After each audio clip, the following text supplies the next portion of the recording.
Mateus 13, de 24 a 30.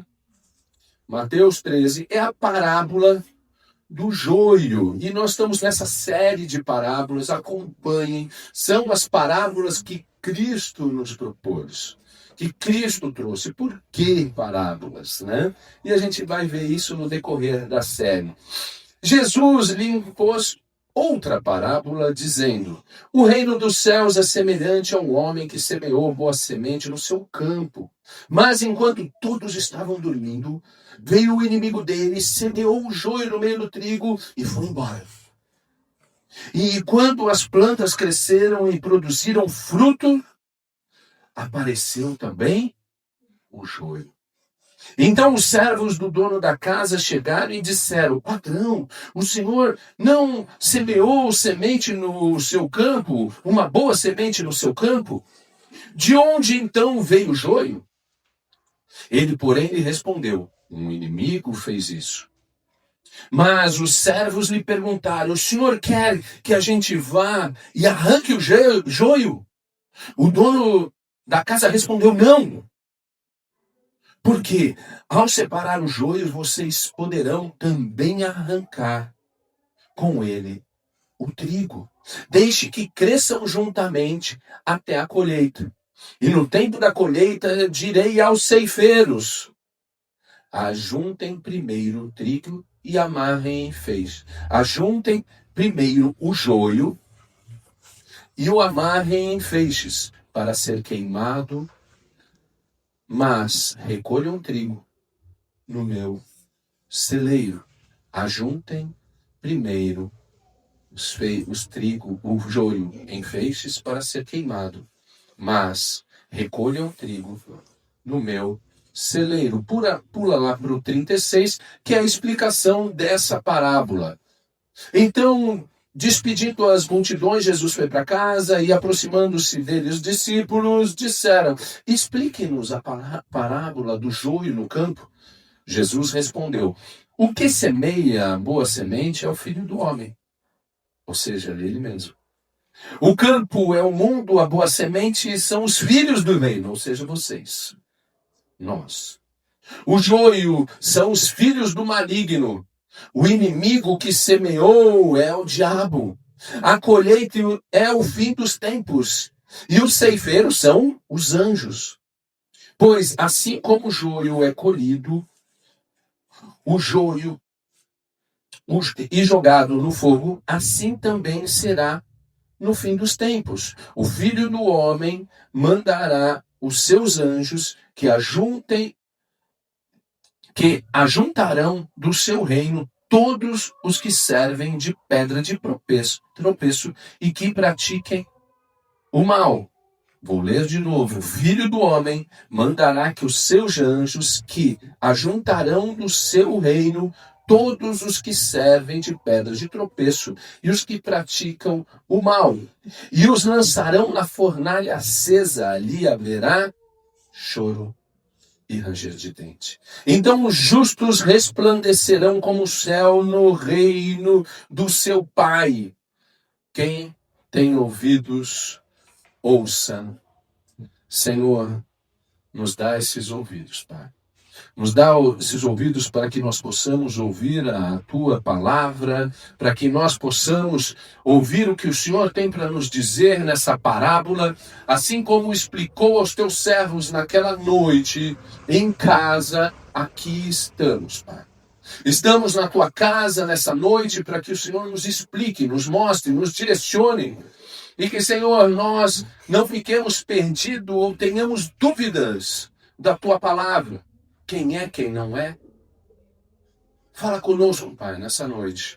E que, ao sairmos daqui, Senhor, nós possamos não ter a convicção do que foi falado, mas a certeza do que foi pregado na Tua palavra. É o que nós pedimos em nome de Jesus. Amém. Amém? Olha só, o trigo e o joio, quando Deus ainda está trabalhando no campo. Então, é fato. Temos um fato aqui. Deus está trabalhando. O campo é o mundo. O mundo não acabou. Então, ele ainda está trabalhando, concorda? Então, é uma das maiores perguntas que a gente sempre faz é: por que o mal continua existindo? A gente não faz. Por que que pessoas boas prevalecem, os maus às vezes são injustiçados? Por que pessoas boas vivem muitos anos e às vezes uma pessoa má morre cedo? Por que que o mal prevalece se Deus é Deus? Essa parábola explica, né? Se Deus reina, por que ainda tem tanta injustiça nesse mundo? Por que existem falsos convertidos na igreja? Por que há escândalos religiosos? Porque pessoas aparentemente piedosas abandonam a sua fé. Perguntas, perguntas. Jesus responde essa questão através da parábola do trigo e do joio. E nessa parábola a gente aprende muita coisa. E a gente vai tentar aplicar as principais aqui nesse texto, aqui nessa explicação. O reino de Deus está presente, mas a sua manifestação plena ainda não chegou. Concorda? Nós não vivemos aqui na igreja o reino de Deus. Vamos lá, igreja, vamos ajudar o pregador, assim. Não. É assim, nós vivemos o reino de Deus? Sim. Mas a manifestação plena desse reino já chegou? Não. Vivemos entre a semeadura e a colheita. Vivemos enquanto aguardamos a volta de Cristo, o trigo e o joio crescem juntos. É uma expressão, né, é um dos pilares da nossa escatologia, da escatologia reformada. Nós vivemos o já e o ainda não. Já somos convertidos, já somos salvos, mas ainda não somos glorificados. O já e o ainda não. E a nossa vida fica entre esses dois, já e ainda não. E no primeiro ponto que eu quero trazer nessa noite, o campo pertence a Deus. Dá para ver mais ou menos? Ou ficou pequeno o slide aqui? Dá para ver, né? Um pouquinho. Quem enxerga bem que nem eu, não vê. Bom, o campo pertence a Deus. E ali, né, Mateus 13, 24 diz assim: o reino dos céus é semelhante a um homem que jogou a boa semente no campo. Jesus explica depois, no verso 38, o campo é o mundo onde nós vivemos. A primeira verdade simples aqui é que o campo não pertence ao diabo. Essa é uma verdade, o Deus é soberano. Nada passa desapercebido. Ele não é pego de surpresa. Deus não é pego de calça curta, né? Diz. Não, o campo aqui pertence ao Senhor. Olha só, mas o inimigo atua. O mal existe. Deus continua soberano. Nada acontece fora do controle divino. Tem um reformador que diz assim, que não existe nada nesse mundo onde Jesus não tenha dito, é meu. Nada. Nós vemos na história de Jó, o próprio Jó, o livro de Jó começa com uma reunião nos céus, no reino dos céus, e por um acaso nessa reunião aparece Satanás. O que Satanás está fazendo no reino dos céus? Parece o diabo, né? E Deus chega para ele e fala assim: vistes o meu servo Jó, e de vez em quando parece que ele muda de nome e fala assim: vistes o meu servo Bruno, tá tranquilo lá, sossegado, vamos arrumar um probleminha para ele. Não é isso.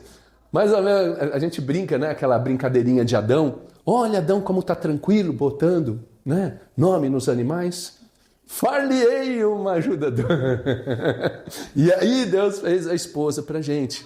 E a gente brinca assim, mas a esposa é uma bênção.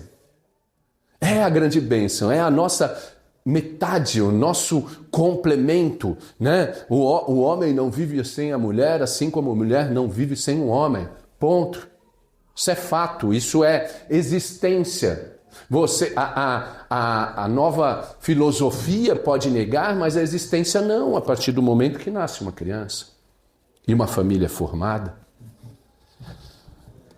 Deus continua governando. A supremacia de Deus é o ponto-chave na parábola do joio e do trigo. Deus governa todas as coisas. Muitas vezes nós olhamos para o mundo, para o Brasil, para a cidade de São Pedro, nosso bairro, né? Para a nossa família, e pensamos, acabou-se tudo, acabou-se o mundo. Está tudo perdido.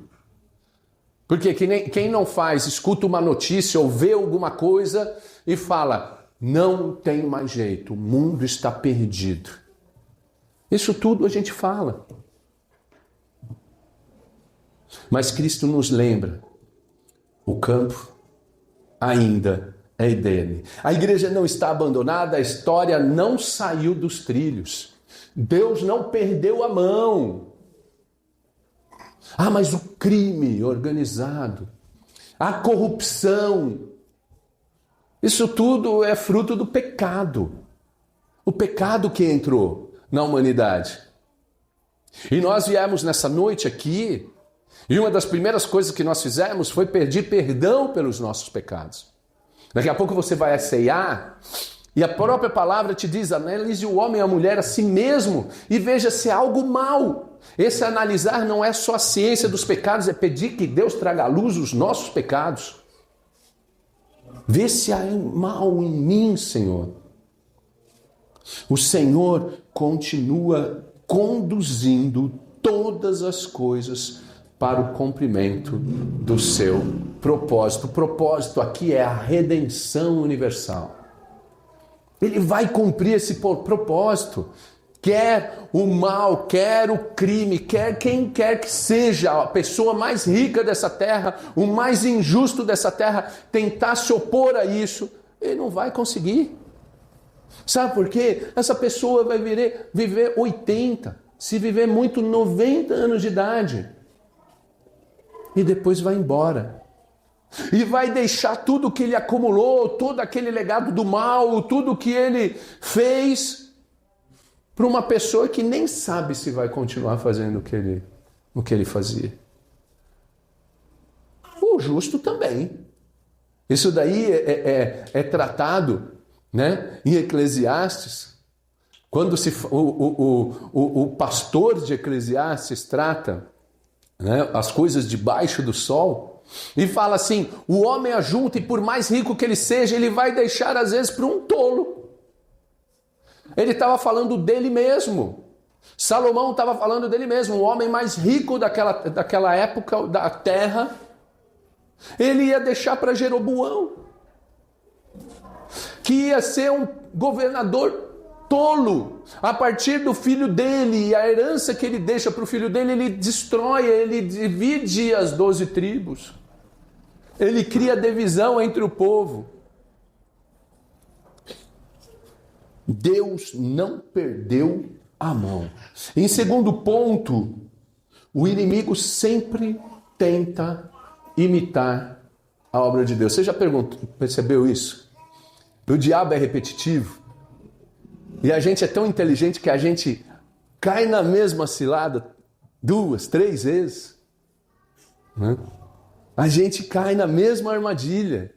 O mundo, desde que o diabo, o mal entrou, o pecado entrou, ele cria uma história, o homem e a mulher caem, e a gente continua caindo.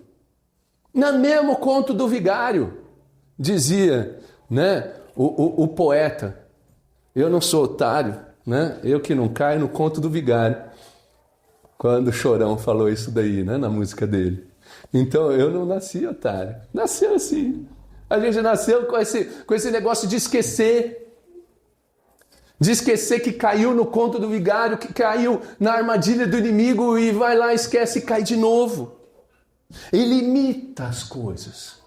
Presta atenção, né? Mas quando os homens dormiam, o inimigo veio e jogou ali a semente ruim do joio, né? E o joio ele tem uma característica, a gente vai ver isso mais para frente, mas o joio é uma planta meio que venenosa. Ela também é chamada de cisânia. Ela tem um poder de veneno que às vezes se misturar com o trigo potencializa, e se você moer os dois, você cria uma farinha ruim para ser comida. Pode até matar um animal, se você dá como ração. O diabo imita, ele não cria. Olha só, existe dinheiro falso? Existe. Quem já pegou uma nota de 100 falsa aí? Eu falei, não, porque a gente não pega mais. Os meninos nem sabem o que é isso, né? Hoje em dia. Mas existe dinheiro falso, você vê dinheiro falsificado em toda parte do mundo. Por que existe dinheiro falso? Porque existe o verdadeiro. Existe um evangelho. Não pode existir um falso evangelho sem um evangelho verdadeiro. Não existe um falso discípulo sem um discípulo verdadeiro. O joio parecia trigo. Durante muito tempo era quase impossível perceber a diferença, diz a palavra. E é quase impossível. A planta é exatamente igual. E exatamente assim Satanás trabalha. Paulo advertiu lá em 2 Coríntios 11, 14, ele fala assim, o próprio Satanás se transforma em anjo de luz. E como é que eu não vou cair numa dessa? Alerta, anda com o seu alerta ligado. Onde é que está seu alerta? Aqui na palavra de Deus. Conhecendo e prosseguindo em conhecer, como diz o profeta Joel. Cara, a gente não se forma na Bíblia. Você já percebeu? Alguém aqui já é formado em Bíblia? Fez pós-graduação, doutorado em Bíblia? Não! Você se forma em cursos. Mas a Bíblia você vai conhecer ela durante toda a sua vida, porque a Bíblia é um livro vivo. A Bíblia é Cristo escrito, Ele está vivo, a Bíblia está viva, ela interage conosco exatamente pelo momento que a gente está passando, ou seja, muitas vezes a gente acha que está lendo a Bíblia, mas a Bíblia está te lendo. Lendo o seu íntimo. Lendo como você está e delicadamente, junto com o Espírito Santo e o autor da Bíblia, te modificando, te moldando, te endireitando sem quebrar, sem força, sem violência. Olha só, nem tudo o que parece espiritual vem de Deus. Gente, pelo amor de Deus, é muito legal umas coisas que a gente vê na internet, mas nem tudo vem de Deus.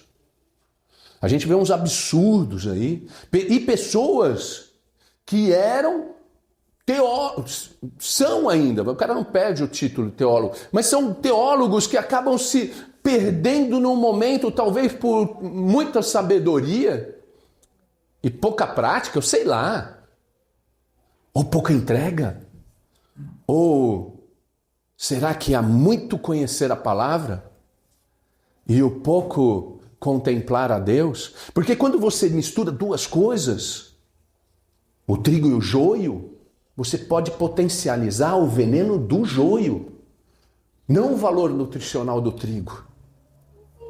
Então, quando você mistura igreja e mundo, culto e seita, você pode potencializar o mal. E assim essas pessoas se perdem. Grandes homens de Deus, teólogos, chegam num determinado momento da vida deles e começam a falar uma par de groselha. Esse é o português correto. Começa a falar uns absurdos. A dizer que a Bíblia não é suficiente, ela tem que ser reescrita. A dizer que nós temos que entender que não é bem assim. Que existem hoje outros gêneros, outra filosofia. Bíblia não é filosofia. Bíblia é palavra de Deus. Ela é atual. E ela penetra na alma como faca de dois gumes e divide. Nem toda emoção é conversão.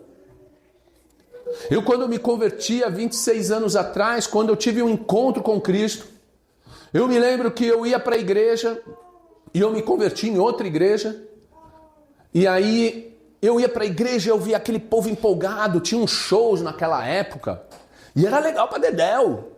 E eu fui no monte, SOS da Vida, um monte. Eu sempre andei de skate, né? Então, eu ainda ando, graças a Deus, 57 anos ainda ando de skate. Mas naquela época eu ainda era profissional no meio do skate. E eu comecei a organizar os campeonatos para a igreja. E fazer os campeonatos dentro do evento. E o evento eu via aquela multidão. Aí vinham pregadores norte-americanos e faziam assim, ó. E o povo caía no chão. E eu ficava de pé, falava, eita, mas será que eu me jogo? É verdade, eu tenho essa dúvida, né? Uma vez... Ai, gente, cada uma que eu já... É um negócio de louco. Uma vez eu fui num evento de jovens, eu preguei nesse evento de jovens de uma outra igreja. Me convidaram e eu fui pregar. E ali antes da pregação, né, o pastor da igreja juntou todo o jovem, né, um bando, um rebanho de jovens, um cardume, sei lá, de jovem assim. Umas cabeças de bagre é cardume, né? Um bando de jovens assim na frente. E eles falam, agora eu vou ensinar vocês a falar em línguas, eu vou ensinar vocês a serem batizados no Espírito Santo. Como se ensina a batizar no Espírito Santo? A gente é batizado no Espírito Santo? Óbvio. Existe o meio reformado acredita nesse batismo do Espírito Santo? Óbvio. Qual que é o reflexo, o efeito no batismo do Espírito Santo? Mudança de vida. O que adianta eu cair no chão e continuar sendo um cabeça dura? Cai no chão, quebra o piso. Cabeça dura, né? Então, eu vi aquele jovem, um empurrando o outro. E tinha um menino mais fortinho lá, que ele ficava assim, e aí ele já estava assim, ó. E um atrás esperando ele cair, o cara não caía. E o outro assim empurrando. Eu falei, Jesus, passa logo o pé no moleque. Né? Em vez de segurar, fica assim, abaixa e empurra, faz a cama de gato. O moleque não quer cair? Desobediente. Nem toda religiosidade é fé. A teologia tem que ser misturado com a doxologia, ou seja, se você não pega esse ensinamento que é dado aqui, é substância na igreja presbiteriana, é tutano, não é, sabe, mingau. A gente tem uma boa teologia, só que se ela não é aplicada com adoração, por isso que eu gosto dos presbiterianos, eles levantam a mão, eles louvam o Senhor, eles batem palma, eles dão glória no meio do culto. Essa era a hora de alguém falar o glória. Oh, gado Deus.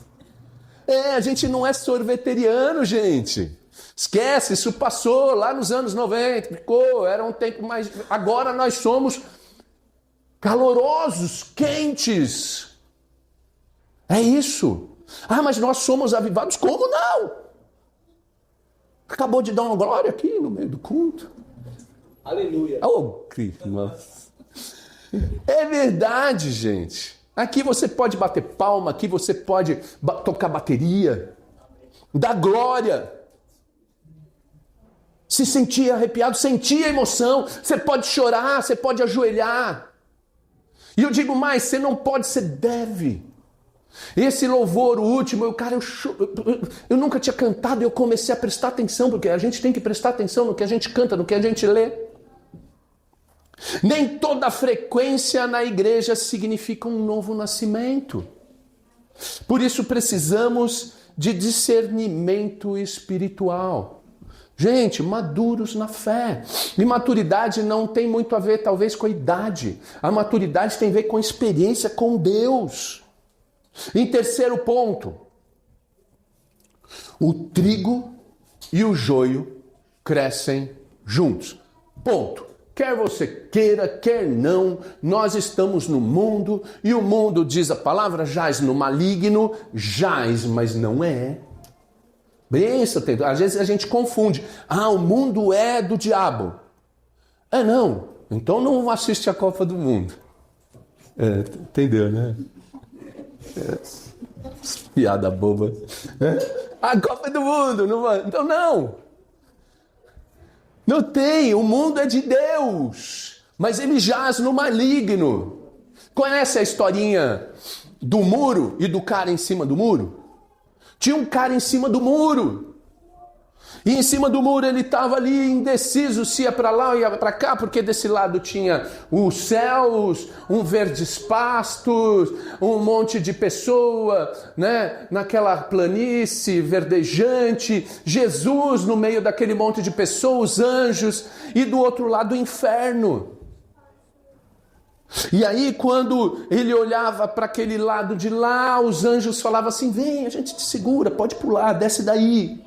Jesus fazia assim, vem irmão, você é daqui, você pertence aqui. E aí ele olhava para o lado do inferno, estava lá Satanás sentado num trono de ossos lá, né? Tomando um shot na cabeça de alguém, aquela cena, né, dos infernos, né? Os demônios arrancando pedaço das pessoas, choro, ranger de dente, né? E aí ele olhava para o céu, para o lado de lá, e os caras continuavam, vem irmão, vem para cá. E aí ele olhava para o inferno, e os caras nem tchum, o diabo nem tchum para ele. Aí chegou uma hora que ele se irritou, falou, seu diabo. O diabo olhou do trono assim e falou, eu? Falou, você mesmo. Falou, fala aí. Falou, você não deve estar vendo, mas do lado de lá, é o céu. Os caras, numa campanha para minha vida, falando, vem pra cá, né? Vem pra cá que você vai ganhar mais, né? Isso não é só, você ainda ganha, né? Então, fazendo uma campanha para que eu venha pra cá e você aí nem tchum, não falando nada. Olha aqui, você vai se divertir, tem prazer. Papapá. Aí o diabo interrompeu e falou, olha, não vou nem perder meu tempo. Filho, deixa eu só te avisar uma coisa, esse muro aí é meu. Esse muro pertence ao inferno. Porque não tem indecisão. Não tem meio termo. Eu sou salvo, eu não sou. Horas eu sou, horas eu não sou. Se eu pecar, eu posso morrer. Não. Não tem perca de salvação. Salvo é, salvo está. Batizado pelo Espírito Santo. Cheio do Espírito Santo. Que o reflexo disso é mudança de vida. É gratidão, é alegria no Senhor. O trigo cresce junto com o joio. No verso 28 a gente diz que o pessoal chega lá para o dono da terra, o dono do mundo, e fala assim, queres que vamos arrancá-lo? Os servos queriam resolver o problema imediatamente. Mas o dono disse, não façam isso. E a gente faz isso. Você já percebeu que a gente quer que os problemas resolvam? Né? A gente é assim, ferro e fogo. Não, vamos resolver. A gente arranca aqui da igreja. O irmãozinho está dando problema. Arranca o irmãozinho.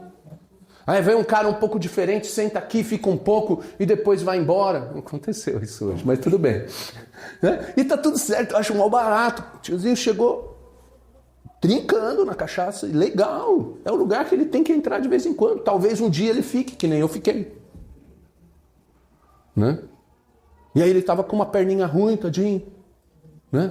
Aí ele atravessou a rua, a gente ainda ficou vendo ele atravessar a rua. Aí a perninha boa estava levando ele, acho que para casa, que era para lá. E a perninha ruim pendia para o boteco. E acabou que a perninha ruim venceu.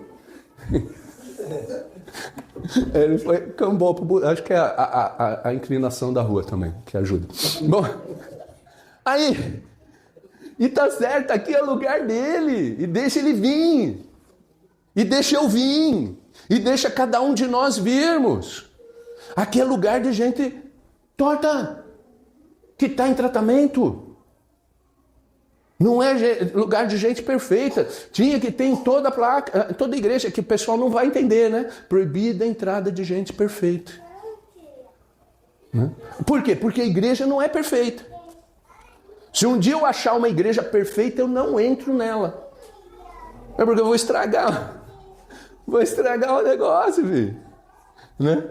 O dono disse não. Jesus ensina algo difícil para nós. Nós gostamos de julgamentos rápidos.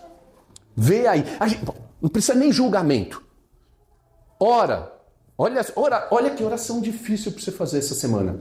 Senhor, fala comigo.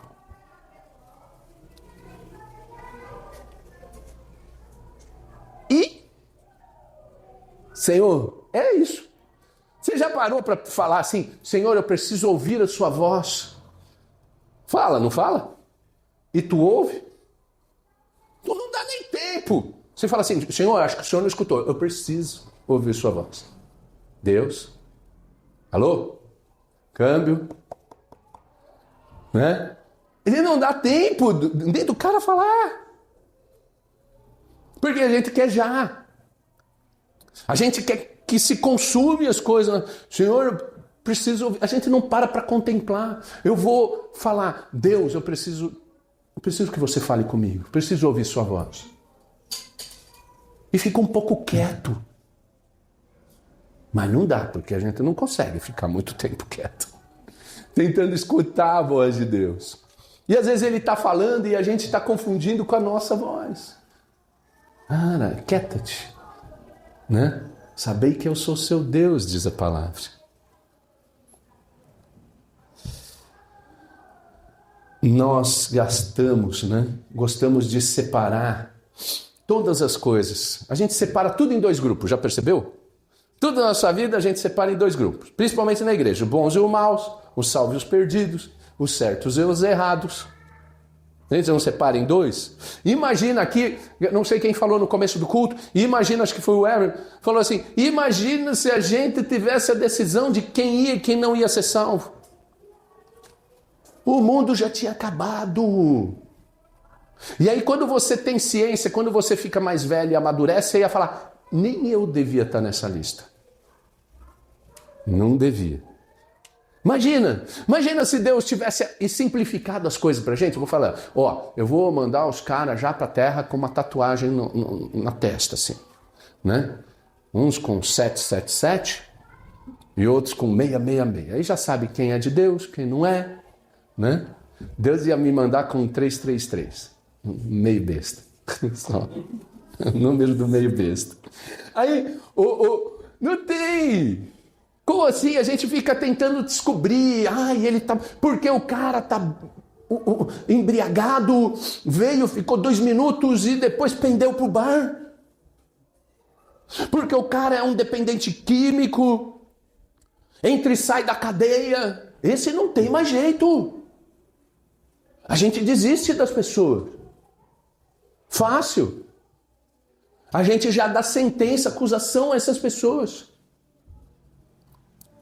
Mas Deus vê o que nós não, graças a Deus, o que nós não vemos. Muitas vezes, o que parece joio hoje é o trigo de amanhã. A nossa visão é míope, a gente enxerga joio em todo lugar. Né? Estava conversando essa semana com uma pessoa que, mas pastor, olha só, o cara queria ter razão, não sei o que, em tudo, tal. Eu falei, eu vou te responder o que me respondeu, um pastor me respondeu lá no início da minha conversão. Meu querido, tá dando certo do seu jeito? Continua fazendo do seu jeito.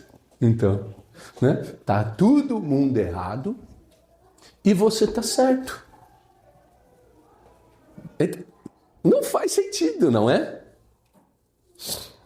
Olha só o que Lutero observa, né? Lutero, ele lá na basílica que ele era padre, ele na Alemanha, ele prega em um determinado momento 95 teses na porta da basílica, diretamente contra as indulgências. Mas ele também tinha outras coisas que ele não concordava, e uma delas era matar os hereges. Naquela época se matavam os hereges. Tinha tido as cruzadas e depois ainda, por determinados crimes, os hereges eram mortos. Alguns reformadores foram mortos. Pré-reformadores foram mortos e julgados como hereges. John Hus. Cara, gostava de John Hus. John Hus é um pré-reformador. E uma das grandes frases de John Hus, quando ele ia para a fogueira ser morto, porque foi contra a religião, contra a venda de indulgências, contra muitas coisas que Lutero conseguiu fazer a reforma. 100 anos antes, John Hus, ele é condenado à morte pela igreja. E quando ele estava indo para a fogueira, diz que ele ia louvando a Deus, cantando um cântico que nós ainda cantamos aqui na igreja.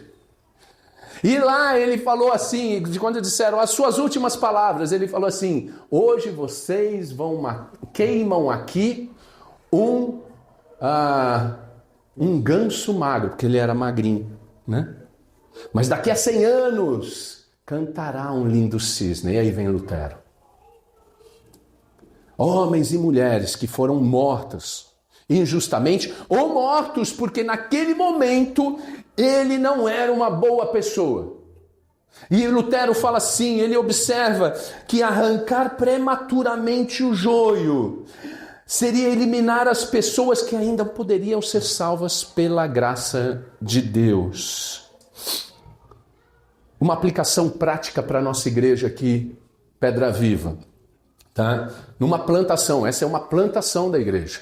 É o início de uma igreja que vai ser, formada, que vai ser constituída. Daqui a pouco nós vamos ter aí presbíteros, diáconos, vamos ter uma mesa diretora, nós vamos ter um conselho e se organizar como igreja independente e fazer parte do presbitério. É lindo isso, eu amo a estrutura de governo nossa.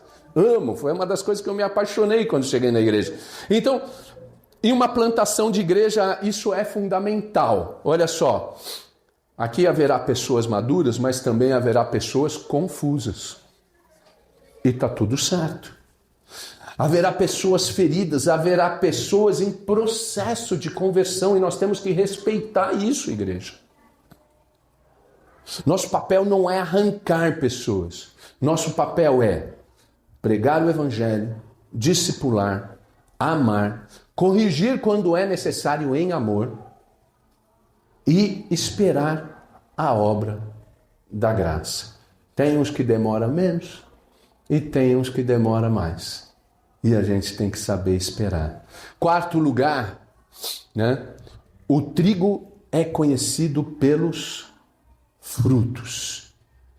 Jesus liga essa verdade de ensino a Mateus 6,16, Pelos seus frutos os conhecereis. A diferença entre trigo e o joio parece no tempo da maturidade, no tempo da colheita. O joio, ele só se parece. O trigo, ele produz. O joio, ele impressiona. O trigo, ele alimenta. O joio fala e o trigo frutifica. O Dr. Roosevelt Shedd, ele fala o seguinte, que o joio só é plenamente identificado na época da colheita, quando o trigo revela o seu verdadeiro valor através dos frutos. Olha só, o joio, ele é um trigo igualzinho. Ele é a planta do trigo igualzinho, com algumas diferenças. Dentro da espiga dele, não tem fruto. Ele mente. Ele não tem fruto ali dentro. O joio, ele, por enquanto que ele cresce, ele joga suas raízes na terra e ele fica ereto. E aí, quando o trigo está maduro para a colheita, é exatamente ao contrário. Ele começa a recolher as raízes e ele se curva por causa do peso do grão. O peso do grão dentro das espigas faz com que a planta se curve. Essa é a grande diferença. É só na colheita que você vai conseguir identificar essa diferença. E aí, meus queridos, a pergunta aqui dessa parábola, né, não é, né, quem é joio ao meu redor. A pergunta de um pastor, a pergunta de um discípulo, a pergunta de um cristão não é só deixa eu ver quem é joio na minha volta. Não faz essa pergunta, é gastar, queimar combustível à toa. Ai, quem é errado, quem é mal? Sabe por quê? Porque quem é mal agora pode mudar. E quem é bom agora também pode. Então como? Qual que é a pergunta que eu tenho que fazer? Qual que é a pergunta que a igreja em crescimento, que um pastor, que um seminarista tem que fazer? A pergunta é, que frutos a minha vida está produzindo? Não é olhar para o outro nessa hora e tentar julgar ou identificar se ele é bom ou mal. É olhar para você e ver que frutos a minha vida está produzindo. Eu estou crescendo em santidade? Eu estou amando mais, servindo mais? Eu estou obedecendo mais? Eu estou parecendo mais com Cristo? É essa pergunta que a gente tem que fazer. É exatamente o contrário do que parece que a parábola nos mostra. É o Chaves. Eu gosto do Chaves. Eu acho muito bom. Aí, pronto, vamos voltar aqui. Tudo. Você vê assim, olha, cuidado com os diagnósticos, os super diagnósticos de hoje em dia. Nem todo mundo é TDAH, tá? Agora tudo a moda é ser TDAH. Então sou super TDAH, né? E todo mundo porque todo mundo parou na musiquinha do Chaves ali. Vamos lá. Olha só. Aqui a parábola e Jesus nos foca não no joio, mas no trigo. Não no joio. O joio, ele fala assim, não presta atenção, porque o joio ele vai ser juntado em feixes, lançado no fogo. O joio vai acabar, ele vai se consumir, e ele tem o seu propósito. Ele tem o seu propósito. Como eu estou crescendo, né? E parecendo mais com Cristo. Em quinto lugar, o trigo se curva, o joio se exalta. Isso que é a grande verdade. O trigo se curva e o joio se exalta. Existe, né, nessa ilustração, como eu falei agora, né, à medida que o joio amadurece, suas espigas ficam cheias. Por causa do peso dos frutos, ele se inclina. O joio permanece ereto. Por quê? Porque está vazio. Não tem fruto. Né? O joio está lá, com o nariz empinado, sem fruto, só para ele. Ele se alimenta, o alimento da terra é para ele. Os sais minerais, a proteína, o sol que ele recebe é para ele. Lembra, o sol nasce para todos, para trigos e para joios. O sol acaba beneficiando a graça, tem uma graça que é uma graça comum. Sol, água, graça comum, terra. Agora, a graça para os eleitos é diferente. A graça para os eleitos faz com que aquilo encha ele de frutos. Tudo que você recebe, tudo que eu recebo, tem que dar frutos. A parábola dos talentos. O verdadeiro cristão se torna mais humilde com o passar dos anos. Essa é uma realidade. E quem tem mais idade, mais tempo de experiência aqui, pode atestar isso. Lembra quando você era mais jovem?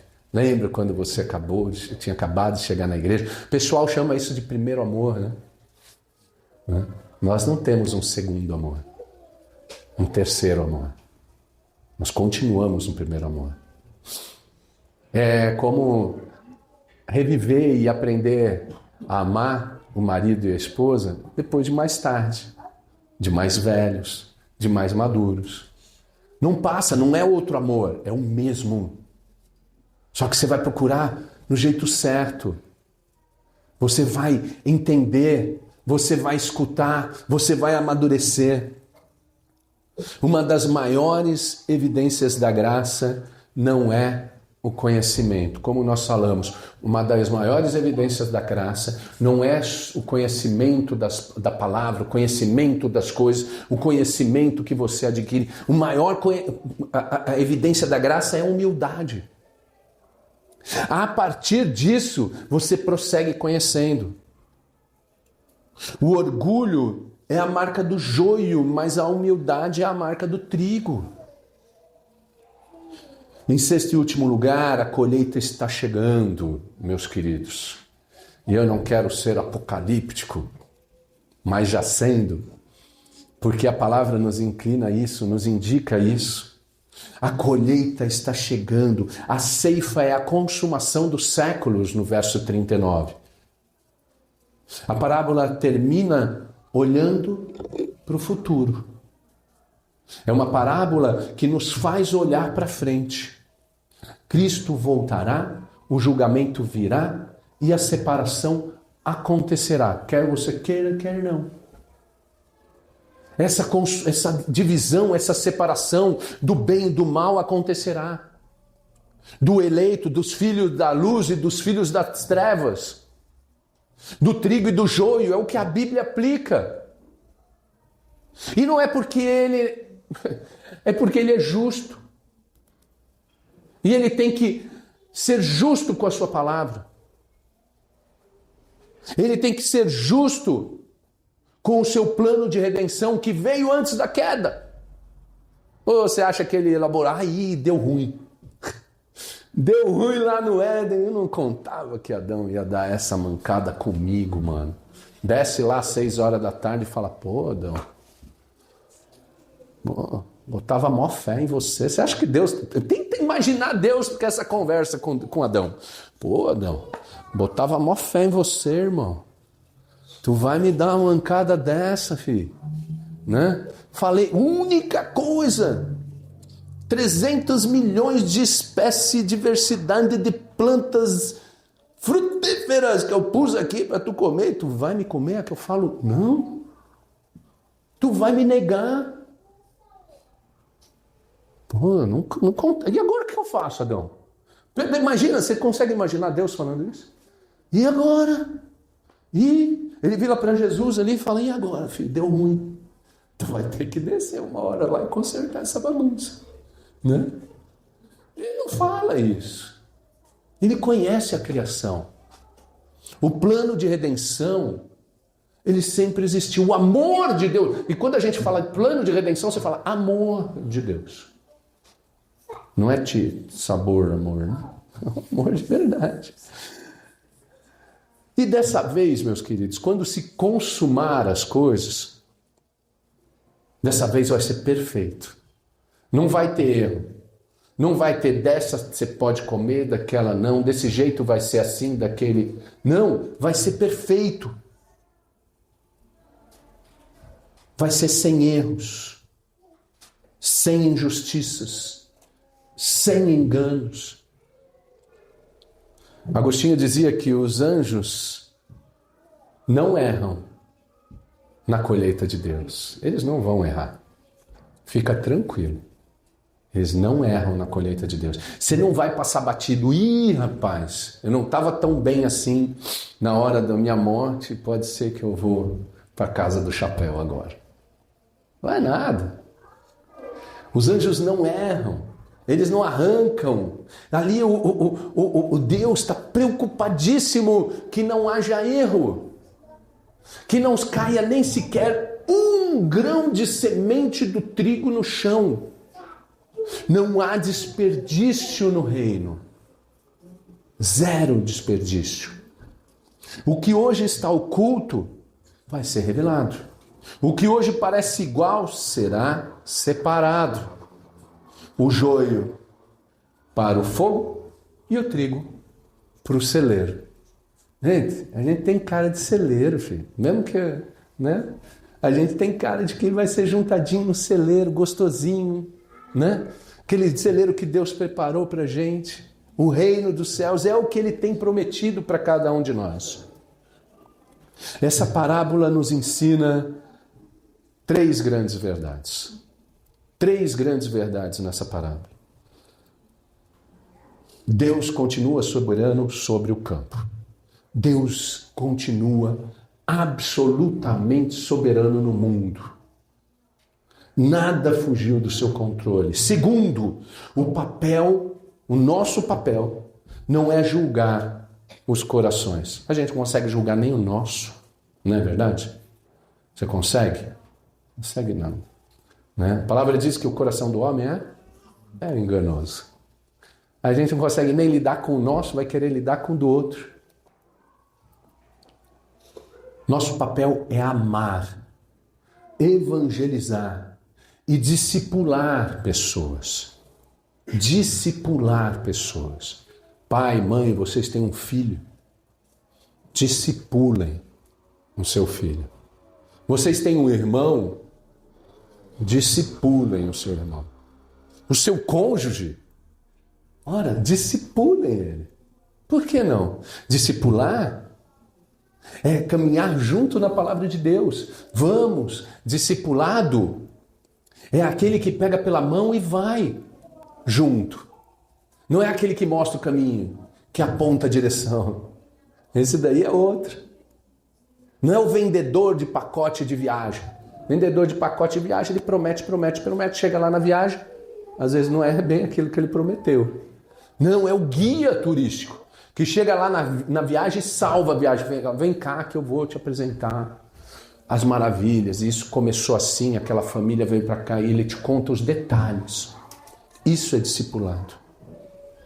A evidência da verdadeira fé são os frutos. Em terceiro lugar, o trigo produz, o trigo alimenta, o trigo se curva diante de Deus. Talvez você tenha vindo hoje aqui preocupado com o joio ao seu redor. E tem uma frase que eu lembro do meu discipulador, né, que é o pastor, meu chefe, né, da equipe pastoral da IP Alpha. O Will Derry, ele fala muito isso. Ele fala, Bruno, cuidado com o que você vai orar. Cuidado que a oração é um perigo. Sabe por quê? É perigosa pra gente a oração, sabia? A oração, porque geralmente como é que a gente ora quando a gente está com um problema? Senhor, me afasta desse problema. Muda esse problema. Muda essa situação. Muda esse infeliz. Muda essa... Acabou até o coisa aqui. Aqui. Já voltamos. E aí a gente fica, Deus, muda, obrigado. Deus.